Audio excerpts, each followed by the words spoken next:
Good evening, everyone. It's me, Rachel, and it's time for me to make something for dinner. So, I got some pork chops, and I am going to make my easy pork chop recipe. I got this recipe online. I am not sure from who, so I can't give anybody credit for it, but I've seen it done with chicken and numerous other meats. We really like it because it keeps the pork chops nice and moist and delicious. And it's really easy, and we basically have everything we need to make it. So, let me show you what we do. I am not a measurer. It irritates my husband because he doesn't understand how he's supposed to go and make something when I don't measure. But it's about 2 tablespoons of mayonnaise and 2 tablespoons of, I'm using this right here, and I'm just using generic mayonnaise because, oh my gosh, who can afford to spend $6 on the same size thing of Best Foods? I mean, it tastes good, but this doesn't taste that much different, and I'm saving $3. And then I just usually pour some mustard in. That looks about right. And of course, stir it up. So you just want to get it all mixed in. And then you're going to take some garlic powder.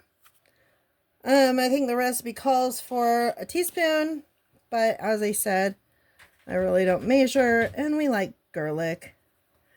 And yeah, that could be about a teaspoon or more. Stir that in.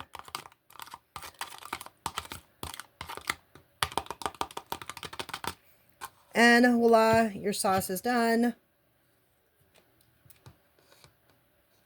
Put that aside for right now. Now we're going to make our coating. So you're going to take any kind of breadcrumbs that you have. This is the one I have open right now. Just some plain ones. You put what you think you're going to need on a plate. And break up all the clumps if you have any. We live in the Upper Peninsula of Michigan, and so it gets kind of moist up here. So it's sometimes stuff gets kind of clumpy. Put what you think you're going to need in. I'm using a paper plate. One less thing for me to clean. So I got that. And then you season this with some salt and pepper. I rarely add any salt to anything, only because the mayonnaise already has salt in it. I'm sure the mustard already has salt in it, but it doesn't tell you how much salt or pepper to use. Mix that up, and yes, my hands are clean. I've already washed them. And then put your oil of choice. I'm using avocado oil, and this is my little handy dandy thing that I keep it in. Calls for 1/4 of a cup. But I just do this and then I mix it together. If you don't like using your hands, you can use a spoon or whatever. I figure it's just as easy to do this.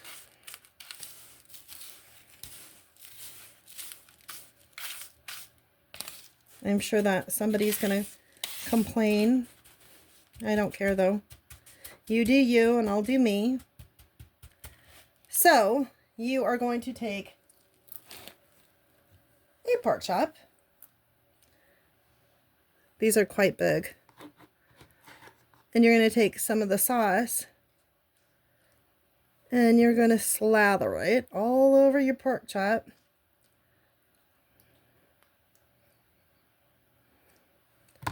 And then you're going to go and dump it in I'm just going to grab the pan and put some of this stuff over here.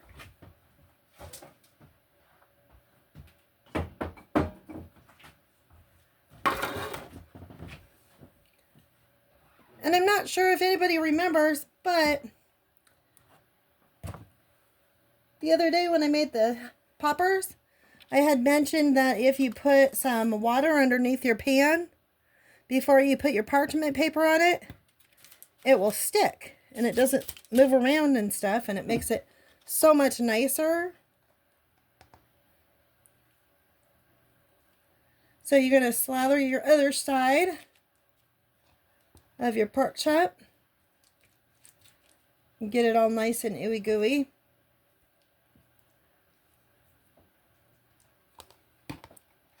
And then you take your pork chop, and what do? You flip it over. You get a nice coating on that side, and then you can deposit it into your pan. There's one down and one to go. Looks like I might need a little bit more of the topping, so I'm gonna wash my hands real fast and I'll be back.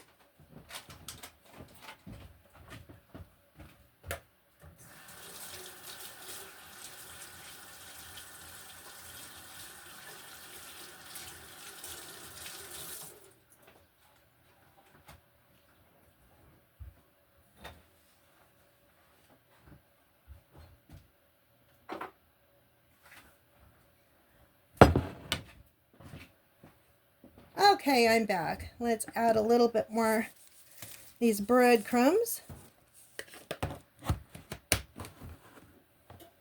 and some pepper.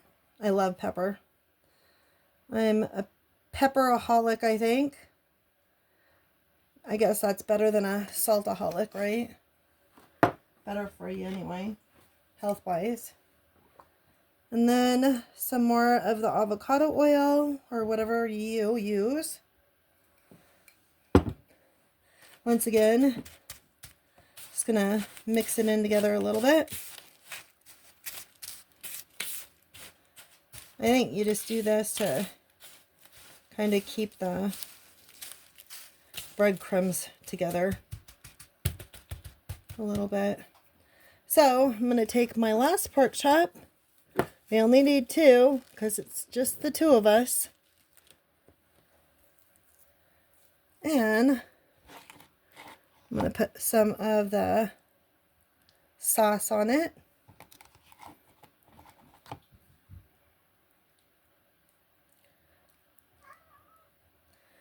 And then I'm going to put it right here. Then I'm going to take the remainder of my sauce, because I'm not going to use it for anything else, and put it on here.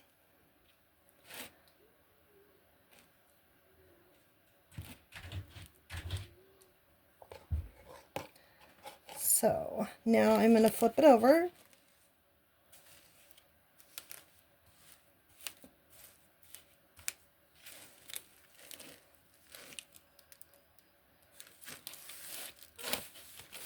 I just want to make sure I got that on there pretty good. So we're going to add some manually to it.